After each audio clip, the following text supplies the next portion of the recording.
Hello दोस्तों, प्रतिदिन की तरह आज भी मैं एक बहुत इंटरेस्टिंग वीडियो लेके आया हूं जो कि हमें बहुत अच्छी तरह से मोटिवेट करता है। आज का वीडियो एक ऐसे महान व्यक्ति के जीवन से संबंधित है जिसने अपने लक्ष्य तक पहुंचने के लिए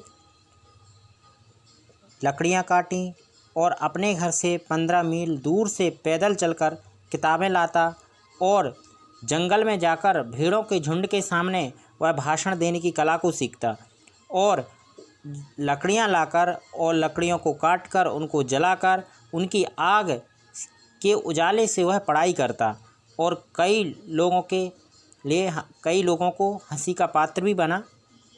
लेकिन वह हिम्मत नहीं हारा। जीवन के 30 वर्षों तक अपने लक्ष्य को पाने के लिए वह संघर्षरत रहा, लेकिन अंततः वह एक महान राष्ट्रपति बना। तो देखिए, यह जो कहानी है ये एक ऐसे राष्ट्रपति से संबंधित है जिन्होंने अपने जीवन के 30 वर्ष संघर्ष में बिताए। तो देखिए, हम शुरू करते हैं। देखिए, एक आदमी जो 30 वर्षों तक निराशा से जूझता रहा, असफल होता रहा, अंततः वह एक अमेरिका का महान राष्ट्रपति बना। उसे अपना बचपन लकड़ी की केबिन में रहकर गुजारना पड़ा। वह लकड़ी काटता और बाज़ार में बेचकर अपनी आजीविका चलाता था। अपने घर से 10-15 मील दूर पैदल चलकर किताबें लाता, आग की रोशनी में पढ़ता और समय से लौट आता। वह घंटों अपनी दुकान पर बैठकर भाषण कला का अभ्यास करता, अंततः कठिनाई में रहते हुए वकालत पास की। उसे ना तो कपड़ों की चिंता थी और ना बाह्य रूप साज सज्जा की। इन चीज़ों से बेपरवाह जब वह कोर्ट में बहस करने जाता तो उसका सहकर्मी स्टैंटन हंसता, व्यंग करता। वह पैसे की तंगी में रहता, लेकिन कभी झूठा मुकदमा नहीं लेता। मुकदमा हाथ में लेने के पहले मुवक्किल से पूछता कि कहीं उसने अपराध तो नहीं किया। वह आदमी जीवन में बार बार हारकर भी निराश नहीं हुआ, अपना उत्साह नहीं खोया। सन 1831 की बात है कि जब उसे अपने व्यापार में बहुत बड़ा घाटा लगा। वह लेजिस्लेचर के लिए चुनाव में खड़ा हुआ, खूब श्रम किया। 1832 में वह चुनाव हार गया। देखिए, पहले उसे व्यापार में घाटा लगा, फिर उसके बाद 1832 में वह चुनाव भी हार गया। उसने सोचा कि फिर व्यापार शुरू करता हूँ, लेकिन वह फिर से उसने व्यापार करने की शुरुआत की, लेकिन 1833 में फिर व्यापार में भयंकर हानि हुई। फिर तब भी हिम्मत नहीं हारा। फिर 1834 में फिर लेजिस्लेचर का चुनाव लड़ा, फिर तब भी वह हार गया। और अगले वर्ष उसने और एक बड़ा फैसला लिया कि अब मैं अपने लक्ष्य को पाने के लिए संघर्षरत रहूँगा। लेकिन प्रकृति को कुछ और ही मंजूर था कि 1835 में उनकी पत्नी का देहांत हो गया और फिर वो थोड़ा निराश हुए, लेकिन निराशा के बीच उन्हें एक आशा और उम्मीद की किरण दिखाई दी। फिर 1836 में वे साल भर मानसिक असंतुलन और स्नायुविक रोग ने उनके मन मस्तिष्क को तबाह कर दिया। मानसिक असंतुलन बन गया क्योंकि उन्हें बार बार असफलताएं मिल रही थीं। लेकिन 1838 में स्पीकर के लिए फिर चुनाव लड़ा और हार गए। 1843 में फिर एक चुनाव जो कि लैंड ऑफिसर पद के लिए था, वो भी हार गए। देखिए, जीवन में कितनी मुश्किलें आई, लेकिन वो हिम्मत नहीं हार रहे थे। ठीक है, फिर 1846 से 1848 में चुनाव में फिर हार हुई, फिर कंटिन्यू 2 बार हार गए।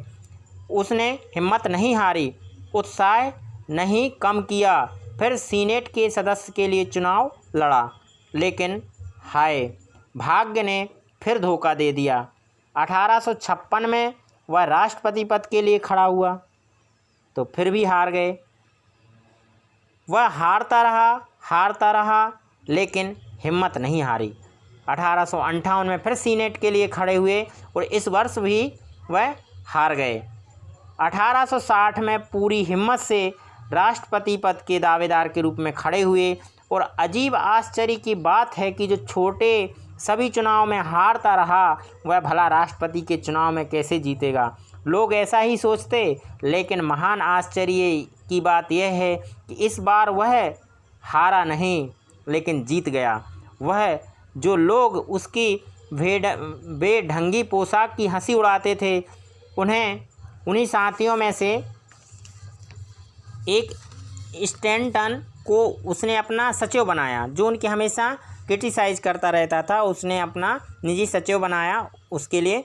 और वह एक साहसी पुरुष था जो निरंतर कठिनाइयों से जूझते हुए अपनी हिम्मत मंजिल तक पहुंचा और एक आदर्श राष्ट्रपति के रूप में काम करते हुए यह सबक दे गया कि निराश मत हो, चलते रहो, तूफानों से जूझते रहो, चिंता ना करो, कोई तुम्हें क्या कहता है ना। लोगों का सबसे बड़ा रोग क्या कहेंगे लोग, ये जो तुम्हें मतलब कोई तुमको क्या कहता, तुम्हारे बारे में क्या सोचता है।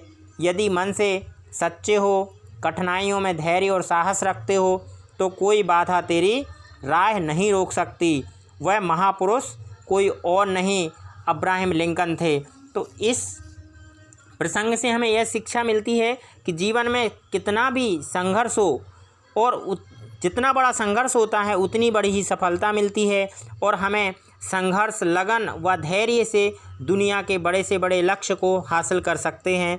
असफलता हमें अपनी गलतियां याद दिलाती है, लेकिन सफलता हमारे अतीत के संघर्ष व समय के सदुपयोग को। तो देखें, इस वीडियो पर आप सभी लोग मेरे साथ रहे, वीडियो को ध्यान से सुना, इसके लिए बहुत बहुत धन्यवाद।